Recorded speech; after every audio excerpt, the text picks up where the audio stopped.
Hi hello friends, welcome to all. Good morning to all. ನನ್ನ ಚಾನಲ್ಗೆ ಎಲ್ಲರಿಗೂ ಸ್ವಾಗತ. ಸೋಷಿಯಲ್ ಸೈನ್ಸ್ 6th ಬುಕ್ಕಲ್ಲಿ 3ನೇ ಅಧ್ಯಾಯನ ನೋಡೋಣ. ಈ ಹಿಂದೆ 1 ಮತ್ತು 2 ಅಧ್ಯಾಯನ ನಾವು ನೋಡಿದ್ವಿ. ಇವತ್ತು 3ನೇ ಅಧ್ಯಾಯ ನೋಡೋಣ ಬನ್ನಿ. ನಮ್ಮ ಹೆಮ್ಮೆಯ ರಾಜ್ಯ ಕರ್ನಾಟಕ. ನೋಡ್ರಿ, 6ನೇ ಕ್ಲಾಸ್ ಬುಕ್ ಓದೋವಾಗ ಎಲ್ಲರೂ ಏನು ಮಾಡ್ತಾರಂದ್ರೆ ಈ ಪಾಠನ ಸ್ಕಿಪ್ ಮಾಡ್ತಾರೆ. ಅಂದರೆ ಇದರಲ್ಲೇನು ಅಷ್ಟು ಇಂಪಾರ್ಟೆಂಟ್ ಇರಲ್ಲ ಅಂತ ಈ ಥರ ಅನ್ಕೊತಾರೆ. ಇದರಲ್ಲಿ ಸ್ವಲ್ಪ ಸ್ವಲ್ಪ ಅಷ್ಟೇ ಮೇಲೆ ಮೇಲೆ ನೋಡಿ ಸ್ಕಿಪ್ ಮಾಡ್ತಾರೆ. ಬಟ್ ಇದು ತುಂಬಾ ಇಂಪಾರ್ಟೆಂಟ್. ಎದಕ್ಕಂದರೆ ಟೀಚರ್ ಸಿ ಇ ಟಿ ಎಕ್ಸಾಮಲ್ಲಿ ಇದರಿಂದನೇ ಆಲ್ಮೋಸ್ಟ್ ಕ್ವಶನ್ಸ್ ಬರೋ ಚಾನ್ಸಸ್ ಇರುತ್ತೆ. ನೋಡೋಣ ಬನ್ನಿ, ಕ್ಲಾಸ್ ಸ್ಟಾರ್ಟ್ ಮಾಡೋಣ. ಕರ್ನಾಟಕದ ಚಾರಿತ್ರಿಕ ಹಿನ್ನೆಲೆ. ನಮ್ಮ ನಾಡು ಕರ್ನಾಟಕ. ಕರ್ನಾಟಕದ ಚಾರಿತ್ರಿಕ ಹಿನ್ನೆಲೆ.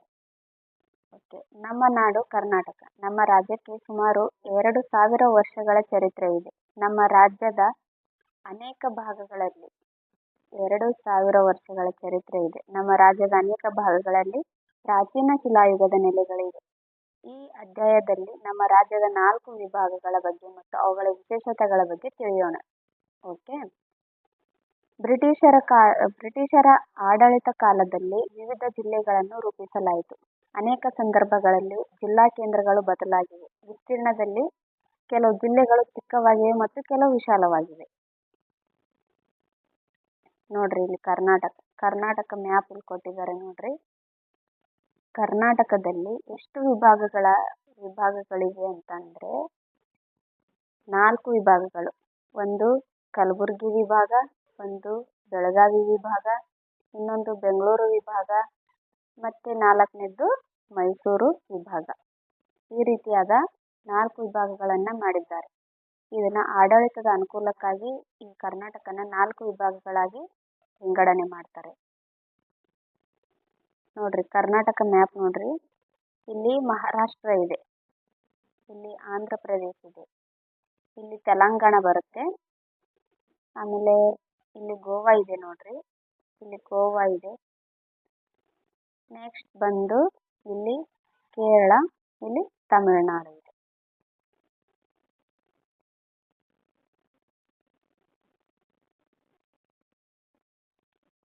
ನಮ್ಮ ರಾಜ್ಯದಲ್ಲಿ ಆಡಳಿತದ ಅನುಕೂಲಕ್ಕಾಗಿ 4 ಕಂದಾಯ ವಿಭಾಗಗಳನ್ನಾಗಿ ರೂಪಿಸಲಾಗಿದೆ. ಫಸ್ಟ್ ಒನ್ನು ಬೆಂಗಳೂರು ವಿಭಾಗ, ಇದರಲ್ಲಿ 9 ಜಿಲ್ಲೆಗಳಿವೆ. ಸೆಕೆಂಡ್ ಒನ್ ಮೈಸೂರು ವಿಭಾಗ, ಇದರಲ್ಲಿ 8 ಜಿಲ್ಲೆಗಳಿವೆ.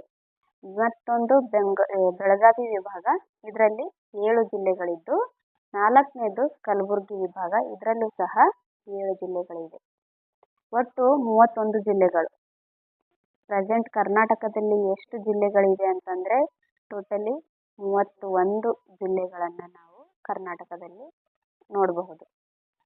ಪ್ರತಿ ಜಿಲ್ಲೆಗೆ ಒಬ್ಬರು ಜಿಲ್ಲಾಧಿಕಾರಿಗಳಿರುತ್ತಾರೆ. ಅಂದರೆ ಇವ್ರನ್ನ ಡೆಪ್ಯೂಟಿ ಕಮಿಷನರ್ DC ಅಂತಾನೂ ಕರೀತಾರೆ.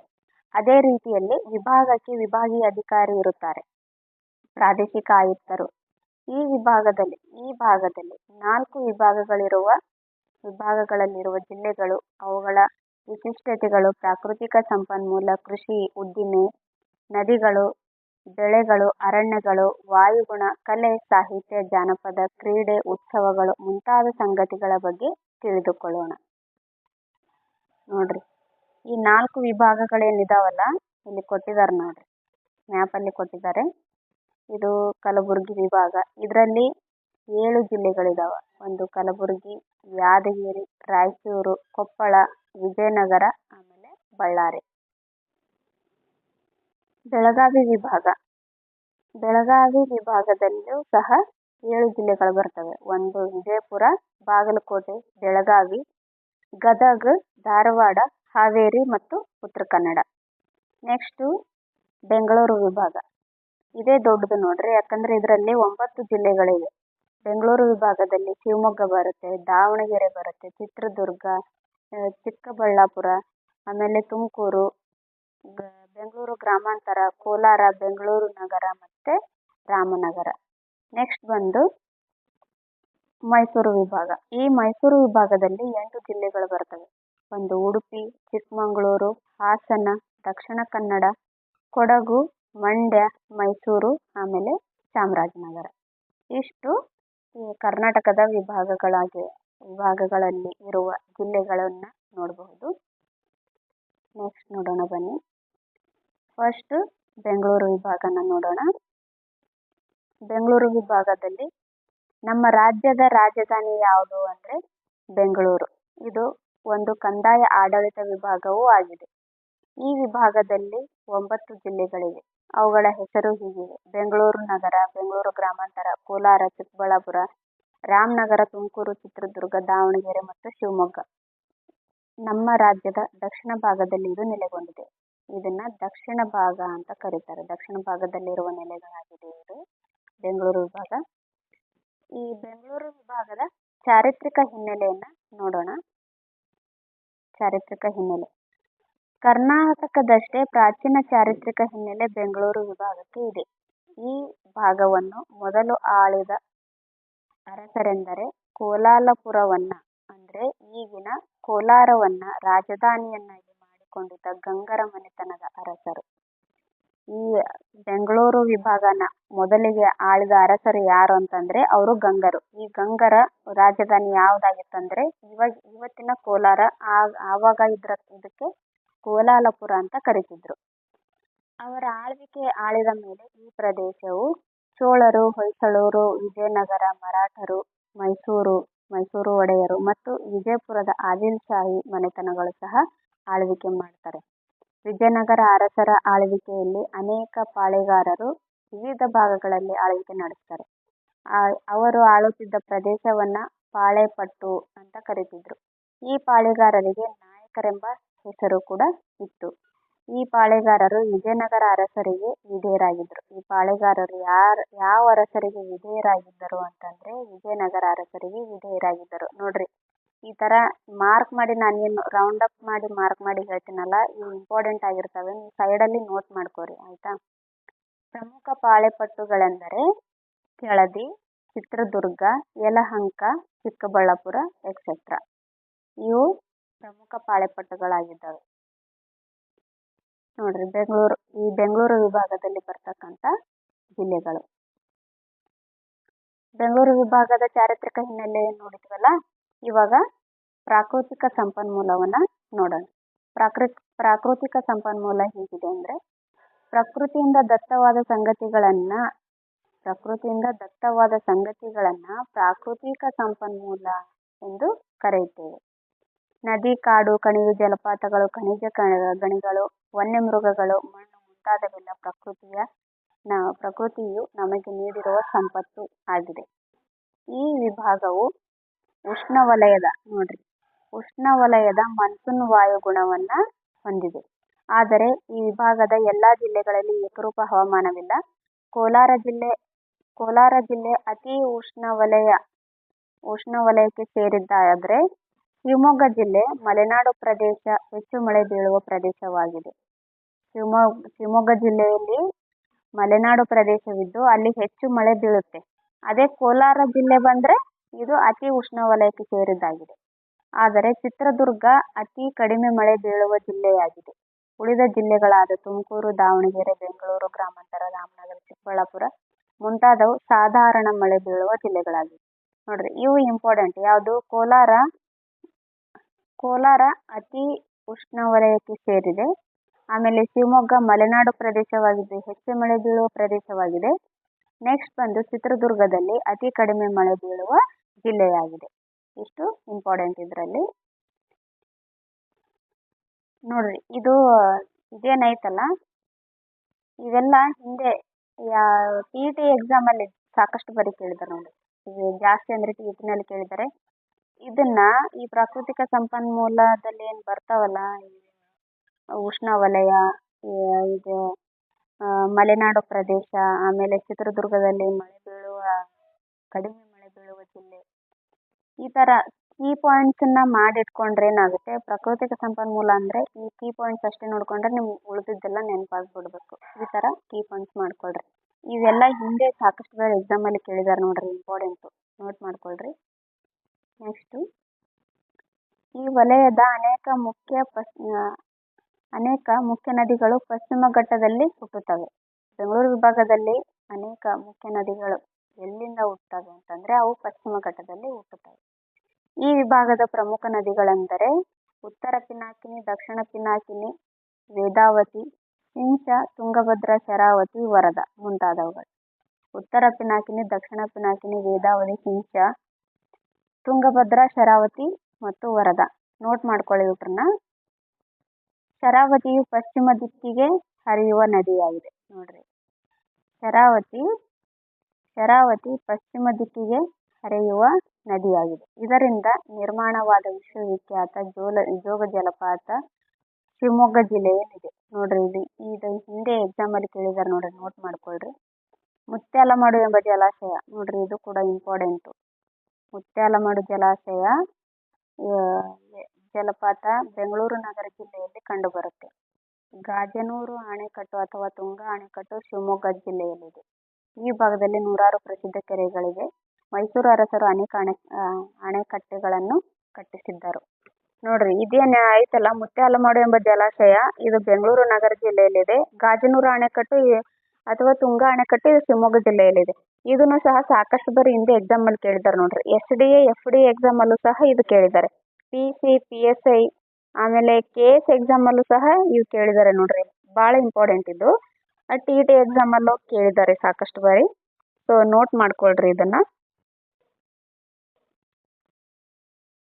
ವಾಣಿ ವಿಲಾಸ ಅಣೆಕಟ್ಟು ಅಂತಹ ಒಂದು ನೀರಾವರಿ ಯೋಜನೆ ಇದೆ ನೋಡ್ರಿ. ವಾಣಿ ವಿಲಾಸ ಅಣೆಕಟ್ಟು ಇದು ಚಿತ್ರದುರ್ಗ ಜಿಲ್ಲೆಯಲ್ಲಿ ಬರುತ್ತೆ. ಇದು ಇಂಪಾರ್ಟೆಂಟ್ ನೋಡ್ರಿ, ಇದನ್ನ ನೋಟ್ ಮಾಡ್ಕೊಳ್ರಿ. ಹಿಂದೆ ಎಕ್ಸಾಮ್ ಅಲ್ಲಿ ಕೇಳಿದಾರೆ ನೋಡ್ರಿ. ನಾನು ಯಾವ್ದು ರೌಂಡ್ ಮಾಡ್ತೀನಿ ಅದೆಲ್ಲ ಹಿಂದೆ ಎಕ್ಸಾಮ್ ಅಲ್ಲಿ ಕೇಳಿರವೇ ನಾನು ರೌಂಡ್ ಮಾಡ್ತಾ ಇದ್ದೀನಿ. ಇದನ್ನ ನೋಟ್ ಮಾಡ್ಕೊಳ್ರಿ ಕರೆಕ್ಟಾಗಿ. ಇದು ಚಿತ್ರದುರ್ಗ ಜಿಲ್ಲೆಯ ಹಿರಿಯೂರು ತಾಲೂಕಿನಲ್ಲಿದೆ. ಅದೇ ರೀತಿಯಲ್ಲಿ ಮಾರ್ಕೋನಹಳ್ಳಿ ಜಲಾಶಯ, ನೋಡ್ರಿ ಇದನ್ನು ಕೇಳಿದ್ದಾರೆ. ಮಾರ್ಕೋನಹಳ್ಳಿ ಜಲಾಶಯ ತುಮಕೂರು ಜಿಲ್ಲೆಯ ಕುಣಿಗಲ್ ತಾಲೂಕಿನಲ್ಲಿದೆ. ಪರಿಸರ ಮಾಲಿನ್ಯ, ಅರಣ್ಯ ನಾಶ, ಅತಿಯಾದ ನಗರೀಕರಣ ಮುಂತಾದ ಕಾರಣಗಳಿಂದ ನಮ್ಮ ಅನೇಕ ನದಿಗಳು ಇಂದು ಬತ್ತಿ ಹೋಗುತ್ತಿವೆ. ಬೆಂಗಳೂರು ನಗರ ಜಿಲ್ಲೆಯ ಅನೇಕ ನದಿಗಳು ವಿನಾಶದ ಅಂಚನ್ನು ತಲುಪಿವೆ. ಅನೇಕ ಕೆರೆಗಳು ಭೂಪರಿವರ್ತನೆಗಳಿಂದ ನಾಶವಾಗುತ್ತಿವೆ. ಇದರಿಂದ ನೀರಿನ ತೀವ್ರ ಅಭಾವ ಉಂಟಾಗುತ್ತಿದೆ. ಇದೆಲ್ಲ ಕಾಮನ್ ಆಗಿ ಗೊತ್ತಿರೋದೆ ನಿಮಗೆ. ಅರಣ್ಯ ನಾಶ ಆಗೋದ್ರಿಂದ ಏನೇನೆಲ್ಲ ಅತಿರೇಕ ಆಗುತ್ತೆ, ಏನೇನೆಲ್ಲ ನಾವು ಪರಿಣಾಮನ ಅನುಭವಿಸ್ಬೇಕಾಗುತ್ತೆ, ಅದನ್ನೆಲ್ಲ ಕಾಮನ್ ಆಗಿ ನಿಮ್ಗೆ ಗೊತ್ತೇ ಇರುತ್ತೆ. ಈ ವಿಭಾಗದಲ್ಲಿ ಅನೇಕ ಖನಿಜ ನಿಕ್ಷೇಪಗಳಿವೆ. ಇಡೀ ದೇಶದಲ್ಲಿ ಸಮೃದ್ಧವಾದ ಚಿನ್ನದ ಗಣಿ ನೋಡಿ. ಇಡೀ ದೇಶದಲ್ಲೇ ಸಮೃದ್ಧವಾದ ಚಿನ್ನದ ಗಣಿ ಕರ್ನಾಟಕ ರಾಜ್ಯದಲ್ಲಿದ್ದು, ಇದು ಕೋಲಾರದ ಚಿನ್ನದ ಗಣಿ ಪ್ರಸಿದ್ಧವಾಗಿತ್ತು. ಆದರೆ ಅಲ್ಲಿನ ಚಿನ್ನದ ಅದಿರು ಮುಗಿದು ಹೋಗಿದೆ. ಚಿತ್ರದುರ್ಗ ಮತ್ತು ತುಮಕೂರು ಜಿಲ್ಲೆಗಳಲ್ಲಿ ಕಬ್ಬಿಣದ ಅದಿರು ನಿಕ್ಷೇಪಗಳಿವೆ ಮತ್ತು ಚಿತ್ರದುರ್ಗದಲ್ಲಿ ತಾಮ್ರದ ಗಣಿಗಳಿವೆ. ಇದೇನು ಕೋಲಾರದ ಚಿನ್ನದ ಗಣಿ ಇತ್ತಲ್ಲ, ಅದು ಪ್ರಸಿದ್ಧವಾಗಿತ್ತು. ಈಗ ಅಲ್ಲಿರೋ ಕೋಲಾರದಲ್ಲಿರೋ KGF ಚಿನ್ನದ ಗಣಿ ಇದು ಫೇಮಸ್ ಇತ್ತು. ಇದರಲ್ಲಿ ಚಿನ್ನ ಖಾಲಿ ಆಗಿರೋದ್ರಿಂದ ಇಂದು ರಾಯಚೂರು ಜಿಲ್ಲೆಯ ಹಟ್ಟಿ ಎಂಬಲ್ಲಿ ಚಿನ್ನದ ಗಣಿ ನಾವು ನೋಡಬಹುದು.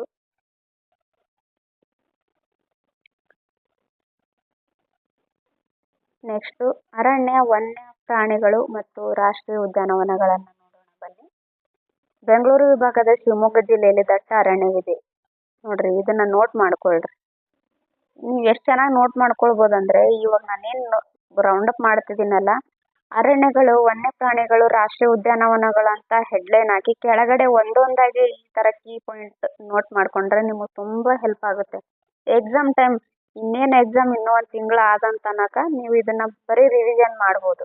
ಈ ರಿವಿಷನ್ ಮಾಡೋದ್ರಿಂದ ಫುಲ್ಲು ನೆನಪಿರುತ್ತೆ, ಕನ್ಫ್ಯೂಷನ್ ಆಗಲ್ಲ. ಶಿವಮೊಗ್ಗ ಜಿಲ್ಲೆಯಲ್ಲಿ ದಟ್ಟ ಅರಣ್ಯವಿದೆ. ಬೆಂಗಳೂರು ನಗರ ಜಿಲ್ಲೆಯಲ್ಲಿ ಅರಣ್ಯ ಪ್ರದೇಶದ ವಿಸ್ತೀರ್ಣ ಕಡಿಮೆ ಇದೆ. ಈ ವಿಭಾಗದ ಜಿಲ್ಲೆಗಳಲ್ಲಿ ನಿತ್ಯ ಹರಿದ್ವರ್ಣ ನೋಡ್ರಿ. ಈ ವಿಭಾಗದ ಜಿಲ್ಲೆಗಳಲ್ಲಿ ನಿತ್ಯ ಹರಿದ್ವರ್ಣ ಅರಣ್ಯದಿಂದ ಎಲೆ ಉದುರುವ ಅರಣ್ಯದವರೆಗೆ ವಿವಿಧ ಬಗೆಯ ಅರಣ್ಯಗಳಿವೆ. ಸಹ್ಯಾದ್ರಿ ಪರ್ವತ ಶ್ರೇಣಿಯು ಶಿವಮೊಗ್ಗ ಜಿಲ್ಲೆಯಲ್ಲಿದೆ ನೋಡ್ರಿ. ಸಹ್ಯಾದ್ರಿ ಪರ್ವತ ಶ್ರೇಣಿ ಶಿವಮೊಗ್ಗ ಜಿಲ್ಲೆಯ ಗಡಿ ಭಾಗದಲ್ಲಿ ಹಾದು ಹೋಗುತ್ತದೆ. ಬಿದಿರು, ಆಲದ ಮರಗಳು, ಹುಣಸೆ ಮರಗಳು, ಶ್ರೀಗಂಧ, ದಿಂಡಿಗ, ತೇಗ, ಜಾಲಿ, ಮಾವಿನ ಮರಗಳು, ಬೇವಿನ ಮರಗಳು ಮುಂತಾದ ಅರಣ್ಯಗಳನ್ನು ನಾವಿಲ್ಲಿ ನೋಡಬಹುದು. ಇತರೆ ಪ್ರಸಿದ್ಧ ಗುಡ್ಡ ನೋಡ್ರಿ, ಇಲ್ಲಿ ಕಿರು ಅರಣ್ಯ ಉತ್ಪನ್ನಗಳನ್ನು ಅನೇಕರಿಗೆ ವರಮಾನವಾದ ಮೂಲಗಳಾಗಿವೆ. ಓಕೆ, ಕಿರು ಅರಣ್ಯದ ಉತ್ಪನ್ನಗಳು ಅನೇಕರಿಗೆ ವರಮಾನದ ಮೂಲಗಳಾಗಿವೆ. ಇದು ಸಹ ಅವರು ಒಂದು ಇನ್ಕಮ್ ಬರ್ತಕ್ಕಂಥ ಒಂದು ಉದ್ಯಮತ್ತರ ಅಲ್ಲಿನ ಜನರಿಗಾಗಿದೆ ಇದು. ಈ ವಿಭಾಗದಲ್ಲಿರುವ ಅತಿ ಎತ್ತರದ ಬೆಟ್ಟಗಳೆಂದರೆ ಈ ವಿಭಾಗದಲ್ಲಿ ಇರುವ ಎತ್ತರದ ಬೆಟ್ಟವೆಂದರೆ ಚಿತ್ರದುರ್ಗ ಜಿಲ್ಲೆಯಲ್ಲಿರುವ ಹಾಲು ರಾಮೇಶ್ವರ ಗುಡ್ಡ. ನೋಡ್ರಿ, ಇದನ್ನ ನೋಟ್ ಮಾಡ್ಕೊಳ್ರಿ. ಚಿತ್ರದುರ್ಗ ಜಿಲ್ಲೆಯಲ್ಲಿರುವ ಹಾಲು ರಾಮೇಶ್ವರ ಗುಡ್ಡ. ಇತರೆ ಪ್ರಸಿದ್ಧ ಗುಡ್ಡಗಳೆಂದರೆ ಕವಲೆದುರ್ಗ, ಚಂದ್ರಗುತ್ತಿ ಗುಡ್ಡ, ಆಮೇಲೆ ಕೊಡಚಾದ್ರಿ, ಆಮೇಲೆ ನಂದಿದುರ್ಗ. ಇವೆಲ್ಲ ಈ ಬೆಂಗಳೂರು ವಿಭಾಗದಲ್ಲಿ ಕಂಡು ಬರತಕ್ಕಂಥ ಗುಡ್ಡಗಳಾಗಿವೆ. ಈ ವಿಭಾಗದಲ್ಲಿ ಅನೇಕ ವಿಧದ ವನ್ಯಪ್ರಾಣಿಗಳಿವೆ. ಕಾಡುಬೆಕ್ಕು, ಹುಲಿ, ಚಿರತೆ, ಕಾಡೆಮ್ಮೆ, ಕಾಡಂದಿ, ಜಿಂಕೆಗಳು, ಕರಡಿ, ತೋಳ ಮುಂತಾದವು. ಅರಣ್ಯ ರಕ್ಷಣೆಗಾಗಿ ಮತ್ತು ವನ್ಯಪ್ರಾಣಿಗಳ ಪೋಷಣೆಗಾಗಿ ಅನೇಕ ಅರಣ್ಯಧಾಮಗಳನ್ನು, ವನ್ಯಜೀವಿ ಧಾಮಗಳನ್ನು, ರಾಷ್ಟ್ರೀಯ ಉದ್ಯಾನವನಗಳನ್ನು ಇಲ್ಲಿ ಸ್ಥಾಪಿಸಲಾಗಿದೆ. ಬೆಂಗಳೂರು ವಿಭಾಗದಲ್ಲಿ ನೋಡ್ರಿ ಎಷ್ಟು ಚೆನ್ನಾಗಿ ಕೊಟ್ಟಿದ್ದಾರೆ ನೋಡ್ರಿ. ಇದನ್ನ ಈ ಬುಕ್ಕಲ್ಲಿ ಹೆಂಗೈತಲ್ಲ ಇದೇ ಥರ ನೀವು ನೋಟ್ ಮಾಡ್ಕೊಂಡ್ಬಿಡ್ರಿ, ಎಷ್ಟು ಚೆನ್ನಾಗಿ ನೆನಪಿರುತ್ತೆ ಗೊತ್ತಾ. ಓಕೆ, ಬೆಂಗಳೂರು ವಿಭಾಗದಲ್ಲಿರುವ ಪ್ರಮುಖ ಧಾಮಗಳು. ಜೋಗಿಮಟ್ಟಿ ವನ್ಯಜೀವಿ ಧಾಮ ಎಲ್ಲಿ ಬರುತ್ತೆ ಅಂದರೆ ಚಿತ್ರದುರ್ಗ ಜಿಲ್ಲೆಯಲ್ಲಿ. ಬನ್ನೇರುಘಟ್ಟ ರಾಷ್ಟ್ರೀಯ ಉದ್ಯಾನವನ ಎಲ್ಲಿದೆ? ಬೆಂಗಳೂರು ನಗರ ಜಿಲ್ಲೆಯಲ್ಲಿ. ಭದ್ರಾ ವನ್ಯಜೀವಿ ಧಾಮ ಎಲ್ಲಿದೆ? ಶಿವಮೊಗ್ಗದಲ್ಲಿ. ನೋಡ್ರಿ, ಶಿವಮೊಗ್ಗದಲ್ಲೇ ಎಷ್ಟು ಬರುತ್ತೆ ನೋಡ್ರಿ. ಶಿವಮೊಗ್ಗ, ಇದು ಶಿವಮೊಗ್ಗ. ಏನೇನು ಬರುತ್ತೆ? ಭದ್ರಾ ವನ್ಯಜೀವಿ ಧಾಮ, ಆಮೇಲೆ ಶರಾವತಿ ವನ್ಯಜೀವಿ ಧಾಮ, ಶೆಟ್ಟಿಹಳ್ಳಿ ವನ್ಯಜೀವಿ ಧಾಮ, ಕುಡುವಿ ಪಕ್ಷಿಧಾಮ, ಮಂಡದಗದ್ದೆ ಪಕ್ಷಿಧಾಮ. ಇಷ್ಟೆಲ್ಲ ಶಿವಮೊಗ್ಗ ಜಿಲ್ಲೆ ಒಂದರಲ್ಲೇ ಬರುತ್ತೆ. ನೆಕ್ಸ್ಟ್ ಕಗ್ಗಲಡು ಪಕ್ಷಿಧಾಮ, ಇದು ತುಮಕೂರು ಜಿಲ್ಲೆಯಲ್ಲಿ ಬರುತ್ತೆ. ರಾಮದೇವರ ಬೆಟ್ಟ ರಣಹದ್ದು ಸಂರಕ್ಷಣಾ ಧಾಮ, ಇದು ರಾಮನಗರದಲ್ಲಿ ಬರುತ್ತೆ. ನೋಡ್ರಿ, ಇದು ರಾಮದೇವರ ಬೆಟ್ಟ ರಣಹದ್ದು ಸಂರಕ್ಷಣಾ ಧಾಮ, ಇದು ಹಿಂದೆ ಎಕ್ಸಾಮ್ ಅಲ್ಲಿ ಕೇಳಿದ್ದಾರೆ ನೋಡ್ರಿ. ಜಯಮಂಗಲಿ ಕೃಷ್ಣಮೃಗ ವನ್ಯಧಾಮ, ಇದು ತುಮಕೂರು ಜಿಲ್ಲೆಯಲ್ಲಿ.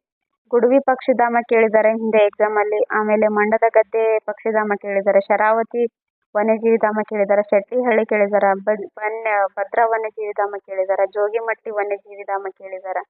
ಇವೆಲ್ಲ ಎಕ್ಸಾಮ್ ಅಲ್ಲಿ ಕೇಳಿದ್ದಾರೆ ನೋಡ್ರಿ. ಎಷ್ಟು ಚೆನ್ನಾಗಿ ನೋಟ್ ಮಾಡಿ, ಅವರೇ ನೋಟ್ ಮಾಡಿ ಕೊಟ್ಟಿದ್ದಾರೆ. ನಾವು ಜಸ್ಟ್ ಬುಕ್ಕಲ್ಲಿ ಬರ್ಕೋಬೇಕಷ್ಟೇ. ಚೆನ್ನಾಗಿ ಕೊಟ್ಟಿದ್ದಾರೆ ನೋಡ್ರಿ, ಇದನ್ನ ನೋಟ್ ಮಾಡ್ಕೊಳ್ರಿ. ನೆಕ್ಸ್ಟ್ ಕೃಷಿ ಮತ್ತು ಉದ್ದಿಮೆಗಳ ಬೆಳವಣಿಗೆಯನ್ನು ನೋಡೋಣ. ಕೃಷಿಯು ಬೆಂಗಳೂರು ವಿಭಾಗದ ಜನರ ಪ್ರಧಾನ ಕಸುಬಾಗಿದೆ. ಬೆಂಗಳೂರು ವಿಭಾಗದ ಜನರ ಪ್ರಧಾನ ಕಸುಬು ಯಾವುದಾಗಿದೆ ಅಂತಂದ್ರೆ ಅದು ಕೃಷಿ. ಈ ವಿಭಾಗದಲ್ಲಿ ಹೆಚ್ಚು ಒಣ ಬೇಸಾಯವಿದೆ.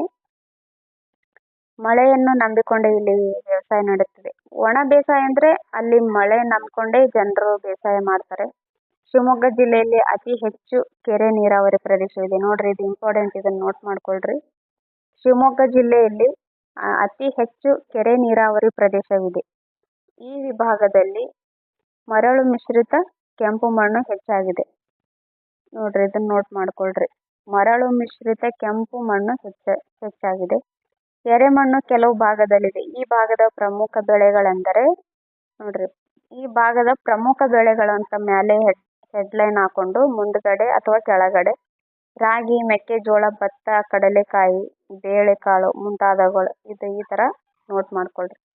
ಮುಖ್ಯ ವಾಣಿಜ್ಯ ಬೆಳೆಗಳೆಂದರೆ ತೆಂಗಿನಕಾಯಿ, ಅಡಿಕೆ, ಹತ್ತಿ, ಕಬ್ಬು ಮುಂತಾದವುಗಳು ಇವು ವಾಣಿಜ್ಯ ಬೆಳೆಗಳಾಗಿವೆ. ನೋಡ್ರಿ, ಒಂದಿಷ್ಟು ರಾಗಿ, ಮೆಕ್ಕೆಜೋಳ ಮತ್ತೆ ಭತ್ತ ಈ ತರ ಕೊಟ್ಟು ವಾಣಿಜ್ಯ ಬೆಳೆನೂ ಅದರಲ್ಲಿ ಒಂದು ಕೊಡ್ತಾರೆ. ವಾಣಿಜ್ಯ ಬೆಳೆಗಳು ಯಾವುವು ಅಂತಾನು ಕೇಳಬಹುದು. ಸೊ ಇದನ್ನ ನೋಟ್ ಮಾಡ್ಕೊಳ್ರಿ. ರೇಷ್ಮೆ ಉದ್ಯಮಕ್ಕೆ ಮೂಲವಾದ ಹಿಪ್ಪುನೇರಳೆಯನ್ನ ಬೆಂಗಳೂರು ನಗರ ಜಿಲ್ಲೆ, ಬೆಂಗಳೂರು ಗ್ರಾಮಾಂತರ ಜಿಲ್ಲೆ, ರಾಮನಗರ, ಕೋಲಾರ, ಚಿಕ್ಕಬಳ್ಳಾಪುರ ಜಿಲ್ಲೆಗಳಲ್ಲಿ ಬೆಳೆಯುತ್ತಾರೆ. ರೇಷ್ಮೆ ಎಲ್ಲೆಲ್ಲಿ ಬೆಳೀತಾರೆ ಅಂತಂದ್ರೆ ಬೆಂಗಳೂರು ನಗರ ಜಿಲ್ಲೆ, ಬೆಂಗಳೂರು ಗ್ರಾಮಾಂತರ ಜಿಲ್ಲೆ, ರಾಮನಗರ, ಕೋಲಾರ, ಚಿಕ್ಕಬಳ್ಳಾಪುರ ಜಿಲ್ಲೆಗಳಲ್ಲಿ ಬೆಳೆಯುತ್ತಾರೆ. ಸಪೋಟ, ಪಪ್ಪಾಯ, ಹಲಸಿನ ಹಣ್ಣು, ಕಿತ್ತಳೆ, ಬಾಳೆಹಣ್ಣು ಮುಂತಾದವು ಹಣ್ಣುಗಳನ್ನು ಬೆಳೆಯಲಾಗುತ್ತದೆ.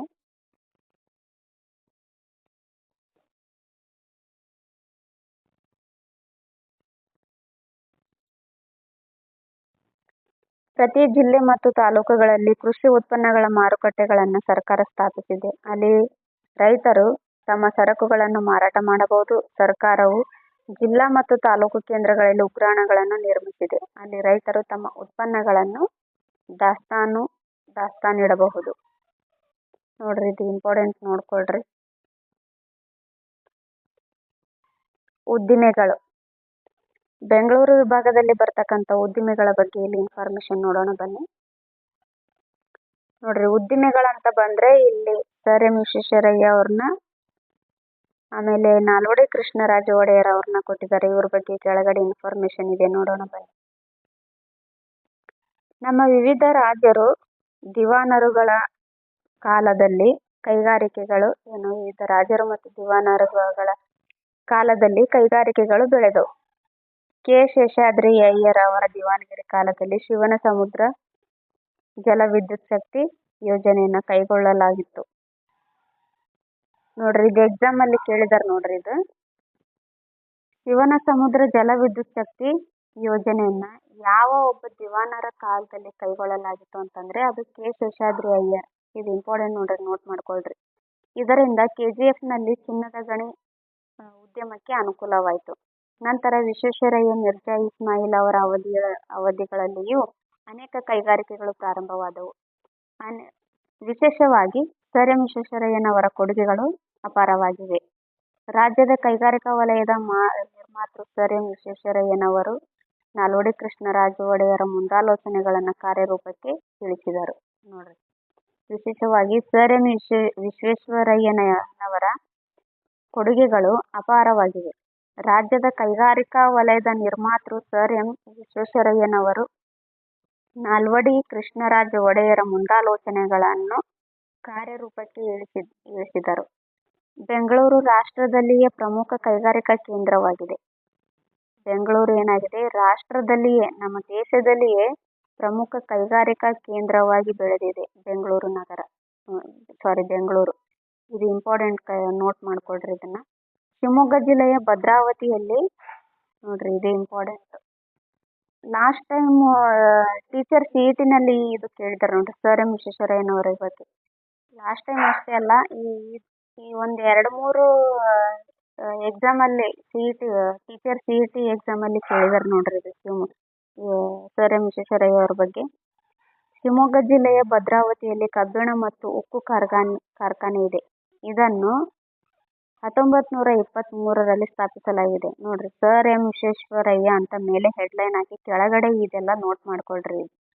ಶಿವಮೊಗ್ಗ ಜಿಲ್ಲೆಯ ಭದ್ರಾವತಿಯಲ್ಲಿ ಕಬ್ಬಿಣ ಮತ್ತು ಉಕ್ಕು ಕಾರ್ಖಾನೆ ಇದೆ. ಇದನ್ನು 1923ರಲ್ಲಿ ಸ್ಥಾಪಿಸಲಾಗಿದೆ. ಇದನ್ನು ಇಂದಿನ ದಿನ ಏನಂತ ಕರೀತಾರೆ ಅಂದ್ರೆ ವಿಶ್ವೇಶ್ವರಯ್ಯ ಕಬ್ಬಿಣ ಮತ್ತು ಉಕ್ಕು ಕಾರ್ಖಾನೆ ನಿಯಮಿತ ಅಂತ ಕರೀತಾರೆ ಇದನ್ನು. ಇಲ್ಲಿ ಕಾಗದದ ಕಾರ್ಖಾನೆಯನ್ನ 1936ರಲ್ಲಿ ಸ್ಥಾಪಿಸಲಾಗಿದೆ. ರಾಜ್ಯದ ಮೊದಲ ಸಿಮೆಂಟ್ ಕಾರ್ಖಾನೆ. ನೋಡ್ರಿ, ರಾಜ್ಯದ ಮೊದಲ ಸಿಮೆಂಟ್ ಕಾರ್ಖಾನೆಯು ಭದ್ರಾವತಿಯಲ್ಲಿ ಸ್ಥಾಪನೆಗೊಂಡಿತು. ತುಮಕೂರು ಜಿಲ್ಲೆಯ ಅಮ್ಮಸಂದ್ರದಲ್ಲಿ ಬಿರ್ಲಾ ಕಂಪನಿಯ ಸಿಮೆಂಟ್ ಕಾರ್ಖಾನೆ ಇದೆ. ಚಿಕ್ಕಬಳ್ಳಾಪುರ ಜಿಲ್ಲೆಯ ಗೌರಿಬಿದನೂರು ತಾಲೂಕಿನ ತೊಂಡೆಬಾವಿಯಲ್ಲಿ ACC ಸಿಮೆಂಟ್ ಕಾರ್ಖಾನೆ ಇದೆ. ಬೆಂಗಳೂರು ಮಾಹಿತಿ ತಂತ್ರಜ್ಞಾನ ಮತ್ತು ಜೈವಿಕ ತಂತ್ರಜ್ಞಾನದ ಉದ್ದಿಮೆಗಳಿಗೆ ಪ್ರಸಿದ್ಧಿಯಾಗಿದೆ. ಬೆಂಗಳೂರು ವಿಭಾಗದ ವಿವಿಧ ಸ್ಥಳಗಳಲ್ಲಿ ದೊಡ್ಡ ದೊಡ್ಡ ಕೈಗಾರಿಕೆಗಳನ್ನು ಸ್ಥಾಪಿಸಲಾಗಿದೆ. ಕೈಗಾರಿಕಾ ಉದ್ಯೋಗದ ಮೂಲವಾಗಿದೆ. ಕೈಗಾರಿಕೆಗಳು ಉದ್ಯೋಗದ ಮೂಲಗಳಾಗಿವೆ. ಬಟ್ಟೆ ರಫ್ತು ವ್ಯಾಪಾರದಲ್ಲಿ ದೇಶದಲ್ಲೇ ಕರ್ನಾಟಕ ಸೆಕೆಂಡ್ ಪ್ಲೇಸ್ ಅಲ್ಲಿದೆ. ನಮ್ಮ ವಿಭಾಗದ ದೊಡ್ಡಬಳ್ಳಾಪುರ, ಆನೇಕಲ್ ಮುಂತಾದ ನಗರಗಳಲ್ಲಿ ಸರ್ಕಾರ ಸಿದ್ಧ ಉಡುಪಿನ ಪಾರ್ಕ್ ಅನ್ನು ಸ್ಥಾಪಿಸಿದೆ. ನೋಡ್ರಿ, ನಮ್ಮ ಕರ್ನಾಟಕ ಸರ್ಕಾರ ಸಿದ್ಧ ಉಡುಪಿನ ಪಾರ್ಕ್ಗಳನ್ನು ಎಲ್ಲಿ ಸ್ಥಾಪನೆ ಮಾಡಿದೆ ಅಂತಂದ್ರೆ ದೊಡ್ಡಬಳ್ಳಾಪುರ, ಆನೇಕಲ್ ಮುಂತಾದ ನಗರಗಳಲ್ಲಿ. ಬೆಂಗಳೂರಿನಲ್ಲಿ ವಿಮಾನ ಕಾರ್ಖಾನೆ, ಎಲೆಕ್ಟ್ರಾನಿಕ್ಸ್, ಮಾಹಿತಿ ತಂತ್ರಜ್ಞಾನ, ಜೈವಿಕ ತಂತ್ರಜ್ಞಾನ ಉದ್ದಿಮೆಗಳು ಕಾರ್ಯನಿರತವಾಗಿವೆ. ಕೆಲವು ಉದ್ದಿಮೆಗಳು ಸಾರ್ವಜನಿಕ ವಲಯದಲ್ಲಿದ್ದರೆ ಉಳಿದವು ಖಾಸಗಿ ಮಾಲೀಕತ್ವದಲ್ಲಿವೆ. ನೋಡ್ರಿ ಇದು ಇಂಪಾರ್ಟೆಂಟ್ ನೋಡ್ರಿ. ಎಷ್ಟು ನಾನು ಎಷ್ಟು ಹೇಳಿರ್ತೀನೋ ಅಷ್ಟನ್ನ ಮಾತ್ರ ಈ ಥರ ಮಾರ್ಕ್ ಮಾಡಿರ್ತೀನಿ, ಅದನ್ನ ನೋಟ್ ಮಾಡ್ಕೊಳ್ರಿ ನೀವು ಸೈಡಲ್ಲಿ.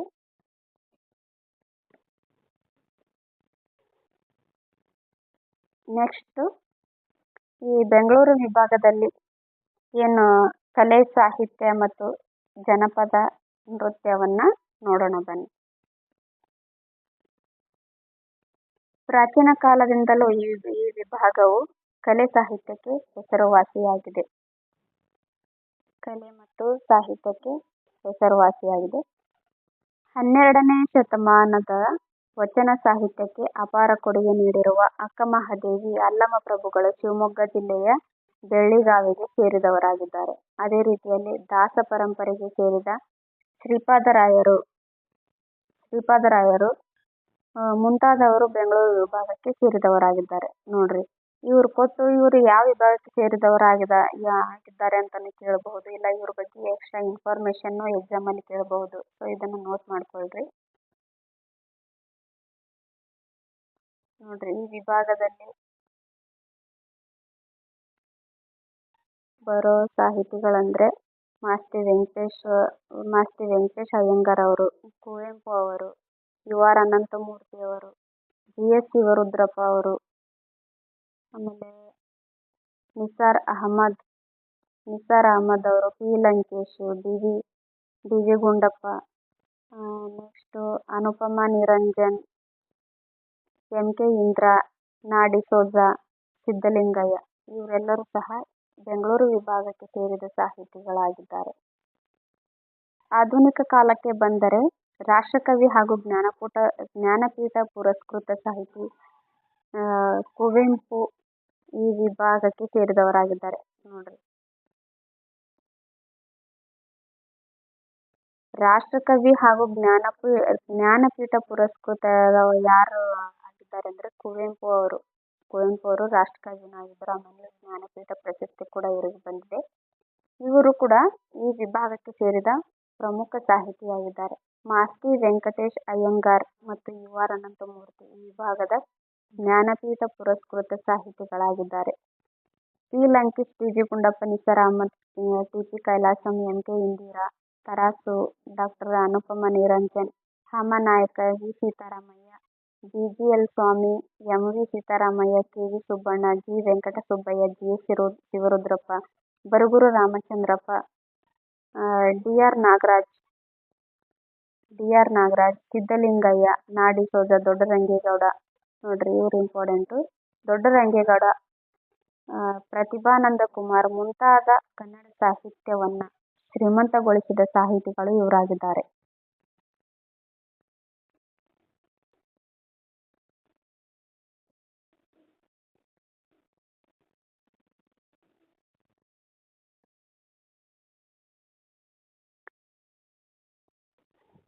ಸಾಹಿತ್ಯದಷ್ಟೇ ನಾಟಕ ಕ್ಷೇತ್ರದಲ್ಲಿಯೂ ವಿಭಾಗದ ಸಾಧನೆ ಮಹತ್ವದ್ದಾಗಿದೆ. ನೋಡ್ರಿ ನೋಟ್ ಮಾಡ್ರಿ. ಗುಬ್ಬಿ ವೀರಣ್ಣ ಅವರ ಹೆಸರು ಕನ್ನಡ ನಾಟಕ ಇತಿಹಾಸದಲ್ಲಿ ಚಿರಸ್ಥಾಯಿಯಾಗಿದೆ. ನಾಟಕ ರತ್ನ, ನಾಟಕ ಸಾರ್ವಭೌಮ ಎಂಬ ಬಿರುದುಗಳು ಈ ಗುಬ್ಬಿ ವೀರಣ್ಣ ಅವರಿಗೆ ಇದ್ದು. ಇವರು ತುಮಕೂರು ಜಿಲ್ಲೆಯ ಗುಬ್ಬಿಯವರು. ಕನ್ನಡ ರಂಗಭೂಮಿ ಇತಿಹಾಸದಲ್ಲಿ ಗಮನಿಸಬೇಕಾದ ಇನ್ನೊಂದು ಹೆಸರು ಅಂದ್ರೆ ಸುಬ್ಬಯ್ಯ ನಾಯ್ಡು ಅವರು. ಅವರು ಕನ್ನಡದ ಮೊದಲನೇ ವಾಕ್ಚಿತ್ರ ಸತಿ ಸುಲೋಚನಾ ನಾಟಕ ನಾಯಕ ನಟರಾಗಿದ್ದರು. ಈ ಕನ್ನಡದ ಮೊದಲ ವಾಕ್ಚಿತ್ರ ಯಾವುದು ಅಂತ ಕೇಳಬಹುದೇನೋ. ಆಲ್ರೆಡಿ ಕೇಳಿದ್ದಾರೆ, PC ಕೇಳಿದ್ದಾರೆ, PSIಗೂ ಕೇಳಿದ್ದಾರೆ, KSಗೂ ಕೇಳಿದ್ದಾರೆ ಈ ಕ್ವಶನ್ನ. ಸೊ ಇದು ಇಂಪಾರ್ಟೆಂಟ್ ಇದೆ. ಈ ಸತಿ ಸುಲೋಚನದ ನಾಯಕ ನಟರು ಯಾರಾಗಿದ್ರು ಅಂತಂದ್ರೆ ಅದೇ ಇವರೇ ಸುಬ್ಬಯ್ಯ ನಾಯ್ಡು ಅವರಾಗಿದ್ರು. ಸಭ್ಯ ಹಾಸ್ಯಗಾರ ಎಂದು ಹೆಸರು ಮಾಡಿದ ಕೆ. ಹಿರಣ್ಣಯ್ಯ ಮತ್ತು ಅವರ ಪುತ್ರ ಮಾಸ್ಟರ್ ಹಿರಣ್ಣಯ್ಯ ಅವರ ರಂಗಭೂಮಿ ಕೊಡುಗೆ ಪ್ರಶಂಸನೀಯವಾಗಿದೆ. ನೃತ್ಯ ಲೋಕಕ್ಕೆ ಅಪಾರ ಕಾಣಿಕೆ ನೀಡಿರುವ ಶ್ರೀಮತಿ ಮಾಯಾರಾವ್ ಕೂಡ ಬೆಂಗಳೂರಿನವರು. ಬೆಂಗಳೂರು ಈಗ ಚಲನಚಿತ್ರೋದ್ಯಮದ ಪ್ರಮುಖ ಕೇಂದ್ರವಾಗಿದೆ. ಬೆಂಗಳೂರಿನ ಸಾಹಿತ್ಯದ ಹಬ್ಬವು ಇಲ್ಲಿ ನಡೆಯುತ್ತದೆ. ನಟರಾದ ಡಾ. ರಾಜ್ಕುಮಾರ್, ವಿಷ್ಣುವರ್ಧನ್, ಶಂಕರನಾಗ, ಅಂಬರೀಶ್ ಮುಂತಾದವರು ರಂಗದ ಬೆಳವಣಿಗೆಗೆ ಕಾರಣರಾಗಿದ್ದಾರೆ. ಜನಪದ ಸಾಹಿತ್ಯ ಮತ್ತು ಕಲೆಗೆ ಈ ವಿಭಾಗದ ಪ್ರಸಿದ್ಧಿಯಾಗಿದೆ. ಪ್ರಸಿದ್ಧ ಜನಪದ ತಜ್ಞರಾದ ಸಾಹಿತಿಗಳೆಂದರೆ ಎಚ್. ಎಲ್. ನಾಗೇಗೌಡ. ಅಲ್ಲೇ ಹೇಳಿದ್ನಲ್ಲ ನಾನು, ಇಂಪಾರ್ಟೆಂಟ್ ಅಂತ. ಎಚ್. ಎಲ್. ನಾಗೇಗೌಡ ಅವರು ಸ್ಥಾಪಿಸಿದ ಜಾನಪದ ಲೋಕ ಇದು ಎಲ್ಲಿದೆ ಅಂತಂದ್ರೆ ರಾಮನಗರದಲ್ಲಿದೆ. ನೋಡ್ರಿ, ಇದು ಎಕ್ಸಾಮಲ್ಲಿ ಕೇಳಿದಾರೆ ನೋಡ್ರಿ ಹಿಂದೆ.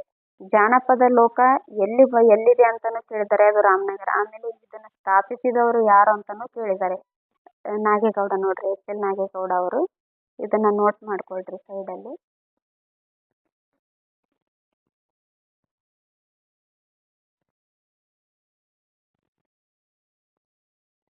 ನೆಕ್ಸ್ಟ್ ಬಂದು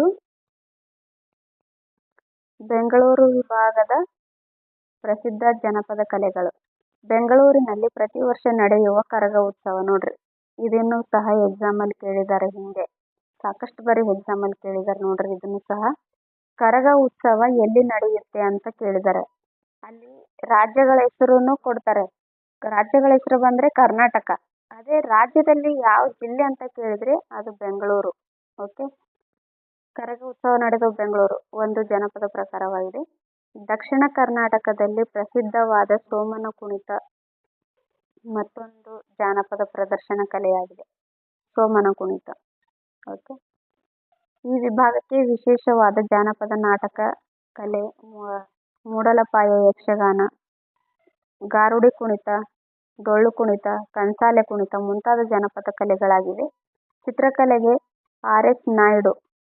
ನೋಡ್ರಿ, ಚಿತ್ರಕಲೆಗೆ ಆರ್. ಎಸ್. ನಾಯ್ಡು, ರುಮಾಲೆ ಚನ್ನಬಸವಯ್ಯ, ಆಮೇಲೆ ವೆಂಕಟಪ್ಪ ಮುಂತಾದವರು ಕೊಡುಗೆ ಅನನ್ಯವಾಗಿದೆ.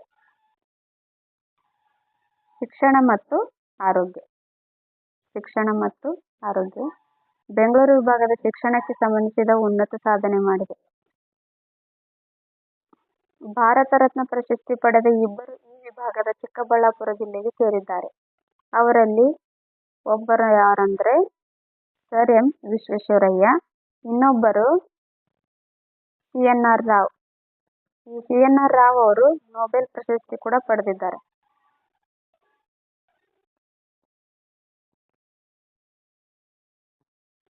ಶಿಕ್ಷಣ ಮತ್ತು ಆರೋಗ್ಯ. ಶಿಕ್ಷಣ ಮತ್ತು ಆರೋಗ್ಯಕ್ಕೆ ಸಂಬಂಧಿಸಿದ ಈ ವಿಭಾಗ ಉನ್ನತ ಸಾಧನೆಯನ್ನು ಮಾಡಿದೆ. ಭಾರತ ರತ್ನ ಪ್ರಶಸ್ತಿ ಪಡೆದ ಇಬ್ಬರು ಈ ವಿಭಾಗದ ಚಿಕ್ಕಬಳ್ಳಾಪುರ ಜಿಲ್ಲೆಗೆ ಸೇರಿದ್ದಾರೆ. ಅವ್ರು ಯಾರಂದ್ರೆ ಒಬ್ರು ಸರ್ ಎಂ. ವಿಶ್ವೇಶ್ವರಯ್ಯ, ಇನ್ನೊಬ್ರು ವಿಜ್ಞಾನಿಯಾಗಿದ್ದು ಇವರು ಸಿ.ಎನ್.ಆರ್. ರಾವ್ ಆಗಿದ್ದಾರೆ. ಆಮೇಲೆ ನೊಬೆಲ್ ಪ್ರಶಸ್ತಿಯನ್ನು ಪಡೆದ ಸರ್ ಸಿ. ವಿ. ರಾಮನ್ ಕೂಡ ಈ ವಿಭಾಗಕ್ಕೆ, ಅಂದ್ರೆ ಸರ್ ಸಿ. ವಿ. ರಾಮನ್ ಅವರು ಬೆಂಗಳೂರಿನಲ್ಲಿ ಸಂಶೋಧನೆಯನ್ನು ನಡೆಸಿದ್ದರು. ಬೆಂಗಳೂರು ಶಿಕ್ಷಣ ಕೇಂದ್ರವಾಗಿದೆ. ಬೆಂಗಳೂರು ವಿಭಾಗದಲ್ಲಿ ಅನೇಕ ಪ್ರಸಿದ್ಧ ಸಾರ್ವಜನಿಕ ಮತ್ತು ಖಾಸಗಿ ವಿಶ್ವವಿದ್ಯಾಲಯಗಳಿವೆ. ಇದಲ್ಲದೆ ಇಲ್ಲಿ ಕೇಂದ್ರ ಸರ್ಕಾರದ ಸಂಶೋಧನಾ ಸಂಸ್ಥೆಗಳು ಮತ್ತು ವೈಜ್ಞಾನಿಕ ಪ್ರಯೋಗಾಲಯಗಳು ಇಲ್ಲಿ ಈ ವಿಭಾಗದಲ್ಲಿ ನಾವು ಕಾಣಬಹುದು. ಬೆಂಗಳೂರು, ತುಮಕೂರು, ಶಿವಮೊಗ್ಗ, ದಾವಣಗೆರೆಗಳಲ್ಲಿ ವಿಶ್ವವಿದ್ಯಾಲಯಗಳಿವೆ. ಬೆಂಗಳೂರಿನಲ್ಲಿ ಕೃಷಿ ವಿಶ್ವವಿದ್ಯಾಲಯವಿದೆ. ನೋಡ್ರಿ, ಇಲ್ಲಿ ಕೇಂದ್ರ ಸರ್ಕಾರದ ಸಂಶೋಧನಾ ಸಂಸ್ಥೆಗಳು ಮತ್ತು ವೈಜ್ಞಾನಿಕ ಪ್ರಯೋಗಾಲಯಗಳಿಗೂ ಸಹ ಈ ಬೆಂಗಳೂರು ವಿಭಾಗದಲ್ಲಿ ನಾವು ಕಾಣಬಹುದು. ಬೆಂಗಳೂರು ವಿಭಾಗದಲ್ಲಿ ಅಂದ್ರೆ ಬೆಂಗಳೂರು,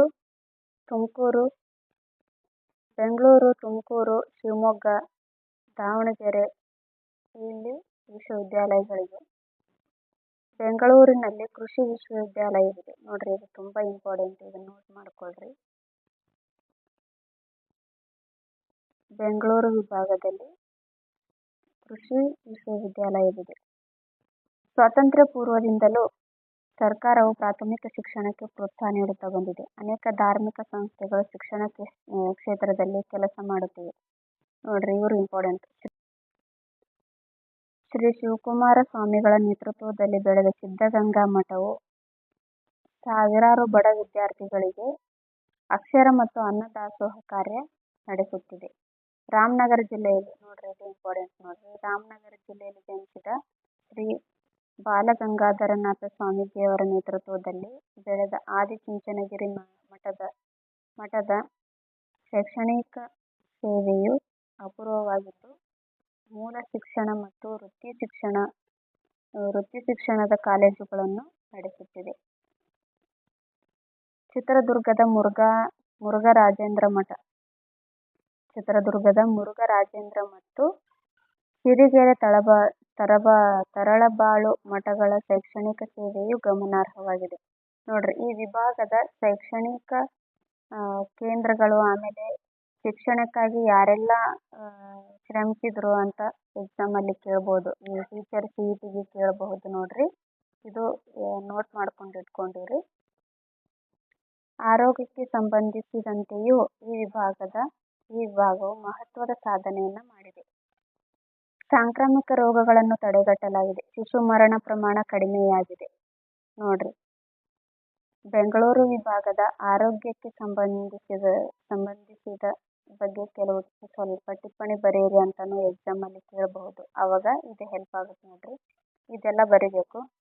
ಸಾಂಕ್ರಾಮಿಕ ರೋಗಗಳನ್ನು ತಡೆಗಟ್ಟಲಾಗಿದೆ. ಶಿಶು ಮರಣ ಪ್ರಮಾಣ ಕಡಿಮೆಯಾಗಿದೆ. ಪೋಲಿಯೋ, ಸಿಡುಬು ಮುಂತಾದ ರೋಗಗಳನ್ನು ಪೂರ್ಣವಾಗಿ ತೊಡೆದು ಹಾಕಲಾಗಿದೆ. ಗ್ರಾಮೀಣ ಪ್ರದೇಶದಲ್ಲಿ ಮಹಿಳೆಯರು ಮತ್ತು ಮಕ್ಕಳು ಅಪೌಷ್ಟಿಕತೆಯನ್ನು ಎದುರಿಸುತ್ತಿದ್ದಾರೆ. ಗ್ರಾಮೀಣ ಪ್ರದೇಶದಲ್ಲಿ ಪ್ರಾಥಮಿಕ ಆರೋಗ್ಯ ಕೇಂದ್ರಗಳು ಮತ್ತು ಆರೋಗ್ಯ ಉಪಕೇಂದ್ರಗಳು ಜನರಿಗೆ ವೈದ್ಯಕೀಯ ಸೌಲಭ್ಯ ಒದಗಿಸುತ್ತಿವೆ. ಪ್ರತಿ ಜಿಲ್ಲಾ ಕೇಂದ್ರಗಳಲ್ಲಿ ಸುಸಜ್ಜಿತವಾದ ಜಿಲ್ಲಾ ಆಸ್ಪತ್ರೆಗಳಿವೆ. ದೊಡ್ಡ ಗ್ರಾಮಗಳಲ್ಲಿ ಸಮುದಾಯ ಆರೋಗ್ಯ ಕೇಂದ್ರಗಳಿವೆ. ತಾಲೂಕು ಆಸ್ಪತ್ರೆಗಳು ತಾಲೂಕು ಕೇಂದ್ರಗಳಲ್ಲಿವೆ. ಸಂತಾನೋತ್ಪತ್ತಿ ಆರೋಗ್ಯವನ್ನು ಉತ್ತಮಪಡಿಸುವುದಕ್ಕಾಗಿ ಸರ್ಕಾರ ಅನೇಕ ಪ್ರಾಥಮಿಕ ಆರೋಗ್ಯ ಕೇಂದ್ರಗಳನ್ನ 24x7 ಅಂದ್ರೆ ದಿನದ ಎಲ್ಲಾ ಹೊತ್ತು ತೆರೆದಿರುವ ಕೇಂದ್ರಗಳೆಂದು ಘೋಷಿಸಿದೆ. ಇದೆಲ್ಲ ಇಂಪಾರ್ಟೆಂಟ್ ನೋಡ್ರಿ. ಮುಖ್ಯವಾಗಿ ಟೀಚರ್ CET ಎಕ್ಸಾಮ್ ಅಲ್ಲಿ ಇಂಪಾರ್ಟೆಂಟ್. ಬೆಂಗಳೂರು ವಿಭಾಗದ ಆರೋಗ್ಯಕ್ಕೆ ಸಂಬಂಧಿಸಿದ ಟಿಪ್ಪಣಿಯನ್ನ ಬರೀರಿ ಅಂತ ಕೇಳಿದಾಗ ಈ ತರ ಎಲ್ಲ ಬರೀಬೇಕು ನೋಡ್ರಿ.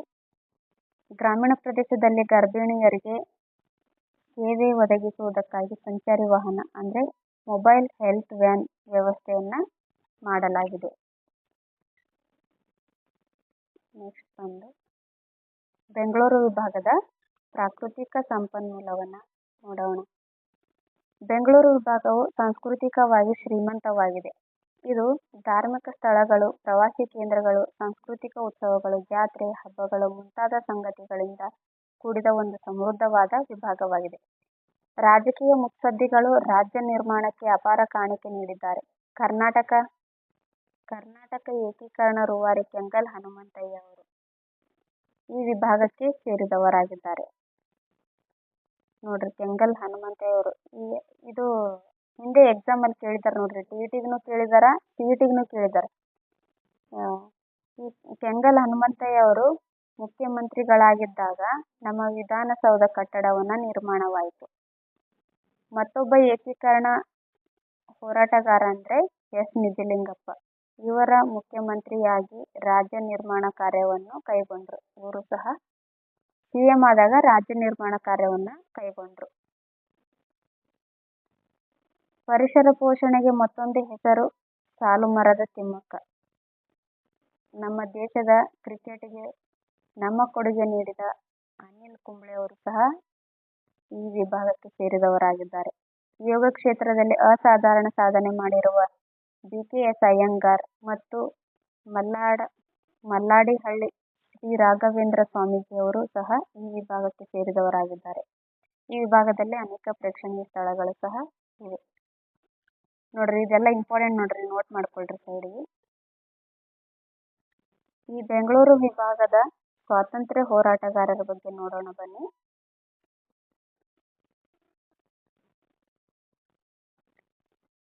ಭಾರತದ ಸ್ವಾತಂತ್ರ್ಯ ಹೋರಾಟದಲ್ಲಿ ಈ ವಿಭಾಗದ ಅನೇಕ ಮುತ್ಸದ್ದಿಗಳು ಭಾಗವಹಿಸಿದ್ದರು.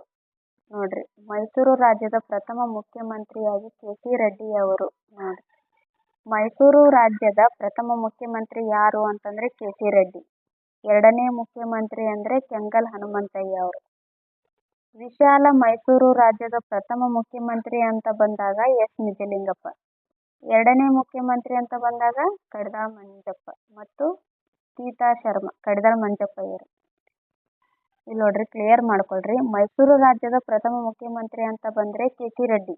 ಎರಡನೇ ಮುಖ್ಯಮಂತ್ರಿ ಕೆಂಗಲ್ ಹನುಮಂತಯ್ಯ. ಅದೇ ವಿಶಾಲ ಮೈಸೂರು ರಾಜ್ಯದ ಪ್ರಥಮ ಮುಖ್ಯಮಂತ್ರಿ ಅಂದ್ರೆ ಎಸ್ ನಿಜಲಿಂಗಪ್ಪ. ಮತ್ತೆ ಎರಡನೇ ಮುಖ್ಯಮಂತ್ರಿ ಕಡದಾಳ್ ಮಂಜಪ್ಪ. ಸ್ವಲ್ಪ ನೋಟ್ ಮಾಡ್ಕೊಳ್ರಿ ಇದು, ಯಾಕಂದ್ರೆ ಹಿಂದೆ ಕೇಳಿದ್ದಾರೆ ಎಕ್ಸಾಮ್ ಅಲ್ಲಿ, TETಗೆ ಬಹಳಷ್ಟು ಸರಿ ಕೇಳಿದಾರೆ ನೋಡ್ರಿ. ಮತ್ತು ಸೀತಾ ಶರ್ಮಾ, ಎಚ್ ದೊರೆಸ್ವಾಮಿ, ಭಗೀರಥಮ್ಮ ಮುಂತಾದವರು ಸಹ ಸ್ವಾತಂತ್ರ್ಯ ಹೋರಾಟದಲ್ಲಿ ಭಾಗವಹಿಸಿದ್ದರು. ಕೆಂಗಲ್ ಹನುಮಂತಯ್ಯ ಮತ್ತು ಎಸ್ ನಿಜಲಿಂಗಪ್ಪ ಅವರು ಕರ್ನಾಟಕದ ಏಕೀಕರಣದ ರೂವಾರಿಗಳು ಸಹ ಹೌದು. ಶಾಂತವೇರಿ ಗೋಪಾಲಗೌಡರು ಕನ್ನಡ ನಾಡು ಕಂಡ ಮಹಾನ್ ಆದರ್ಶವಾದಿ ರಾಜಕಾರಣಿಯಾಗಿದ್ದಾರೆ. ಯಾರು? ಗೋಪಾಲಗೌಡ ಅವರು. ಇವ್ರ ಬಗ್ಗೆ ಕೇಳಿದ್ದಾರೆ ನೋಡಿ TETನಲ್ಲಿ. ಇವರು ಶಿವಮೊಗ್ಗ ಜಿಲ್ಲೆಯ ತೀರ್ಥಹಳ್ಳಿ ತಾಲೂಕಿನ ಅರಗದಲ್ಲಿ 14 ಮಾರ್ಚ್ 1923ರಲ್ಲಿ ಜನಿಸ್ತಾರೆ. ತಮ್ಮ 28ನೇ ವಯಸ್ಸಿನ ಯುವಕ ಗೋಪಾಲಗೌಡ 1951ರಲ್ಲಿ ಕಾಗೋಡು ಚಳವಳಿ ಆರಂಭವಾದಾಗ ಅದರಲ್ಲಿ ಧುಮುಕಿ ಬಂಧನಕ್ಕೂ ಒಳಗಾಗ್ತಾರೆ. ಯಾರು? ಗೋಪಾಲಗೌಡ ಅವರು. ಗೋಪಾಲಗೌಡ ಅವರು ಈ 1951ರಲ್ಲಿ ಕಾಗೋಡು ಚಳವಳಿ ಪ್ರಾರಂಭ ಆದಾಗ ಅವರಿಗೆ ಎಷ್ಟು ವಯಸ್ಸಾಗಿರುತ್ತಂದ್ರೆ 28 ವಯಸ್ಸಾಗಿರುತ್ತೆ. ಆವಾಗ ಆ ಚಳವಳಿನಲ್ಲಿ ಧುಮುಕಿ ಅವರು ಬಂಧನಕ್ಕೂ ಸಹ ಒಳಗಾಗ್ತಾರೆ. ಗೇಣಿದಾರರ ಭೂ ಹೋರಾಟವು ಗೋಪಾಲಗೌಡರಿಂದಾಗಿ ಸಮಾಜವಾದಿ ಪಕ್ಷದ ಹೋರಾಟವಾಗಿಯೂ ಗುರುತಿಸಿಕೊಂಡಿತು. ನೋಡಿ, ಇವರಿಂದ ಗೇಣಿದಾರರ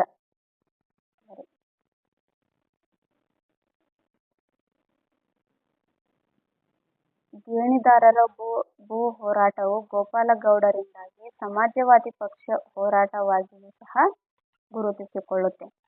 ಕನ್ನಡ ಭಾಷಾ ಪ್ರಾಂತ್ಯಗಳ ಏಕೀಕರಣ ಹಾಗೂ ರಾಜ್ಯದ ಹೆಸರು ಮೈಸೂರು ಎಂದು ಇದ್ದುದನ್ನು ಕರ್ನಾಟಕವೆಂದಾಗಿ ನಾಮಕರಣ ಮಾಡುವ ಹೋರಾಟದಲ್ಲಿ ಸಹ ಇವರು ಗೋಪಾಲಗೌಡರು ಪ್ರಮುಖವಾಗಿ ಭಾಗವಹಿಸ್ತಾರೆ. ಶಾಸನಸಭೆಯಲ್ಲಿ ಅವರು ಮಾಡಿದ ಭಾಷಣಗಳು, ಅವರ ಬದುಕಿನ ನಡೆಗಳು ಅವರನ್ನು ಕರ್ನಾಟಕ ಕಂಡ ಶ್ರೇಷ್ಠ ರಾಜಕಾರಣಿ. ನೋಡಿ, ಅವರನ್ನು ಕರ್ನಾಟಕ ಕಂಡ ಶ್ರೇಷ್ಠ ರಾಜಕಾರಣಿಗಳಲ್ಲಿ ಒಬ್ಬರನ್ನಾಗಿಸಿದೆ. ಇದು ತುಂಬಾ ಇಂಪಾರ್ಟೆಂಟ್ ನೋಡ್ರಿ, ನೋಟ್ ಮಾಡ್ಕೊಳ್ರಿ ಇದು. ಇದಿಷ್ಟು ಬೆಂಗಳೂರು ವಿಭಾಗಕ್ಕೆ ಸಂಬಂಧಿಸಿದ ಪಾಠ ಆಗಿತ್ತು. ನೆಕ್ಸ್ಟ್ ಪಾಠ ನೋಡೋಣ ಬನ್ನಿ. ಓಕೆ, ಟೈಮ್ ಆಯಿತು. ನೆಕ್ಸ್ಟ್ ಪಾಠ ನಾಳೆ ನೋಡೋಣ.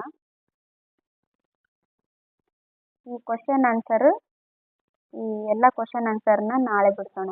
ಯಾಕಂದ್ರೆ ಇವತ್ತು ಮಾಡಿರೋ ಪಾಠ ಎಷ್ಟು ಜ್ಞಾಪಕದಲ್ಲಿದೆ ಅನ್ನೋದನ್ನ ಚೆಕ್ ಮಾಡೋಣ. ಓಕೆ, ಇದಿಷ್ಟು ಬೆಂಗಳೂರು ವಿಭಾಗಕ್ಕೆ ಸಂಬಂಧಿಸಿದ ಪಾಠ ಆಗಿತ್ತು. ನೆಕ್ಸ್ಟ್ ಪಾಠ ನೆಕ್ಸ್ಟ್ ವಿಡಿಯೋದಲ್ಲಿ ನೋಡೋಣ. ಯಾರಿಗೆಲ್ಲ ನನ್ನ ಪಾಠ ಇಷ್ಟ ಆಗಿದೆಯೋ ಅವರು ಒಂದು ಲೈಕ್ ಮಾಡಿ, ಕಮೆಂಟ್ ಮಾಡಿ ಮತ್ತು ನಿಮ್ಮ ಫ್ರೆಂಡ್ಸ್ಗಳಿಗೂ ಈ ವಿಡಿಯೋನ ಶೇರ್ ಮಾಡಿ. ಯಾರೆಲ್ಲ ಇನ್ನೂ ನನ್ನ ಚಾನೆಲ್ನ ಸಬ್ಸ್ಕ್ರೈಬ್ ಮಾಡ್ಕೊಂಡಿಲ್ವೋ ಅವರು ದಯವಿಟ್ಟು ನನ್ನ ಚಾನೆಲನ್ನು ಸಬ್ಸ್ಕ್ರೈಬ್ ಮಾಡ್ಕೊಳ್ಳಿ, ಶೇರ್ ಮಾಡಿ, ಲೈಕ್ ಮಾಡಿ, ಕಮೆಂಟ್ ಮಾಡಿ. ಈ ವಿಡಿಯೋ ನೋಡಿದ್ದಕ್ಕಾಗಿ ಧನ್ಯವಾದಗಳು. ಮತ್ತೆ ಸಿಗೋಣ ನೆಕ್ಸ್ಟ್ ಕ್ಲಾಸಲ್ಲಿ. Thank you.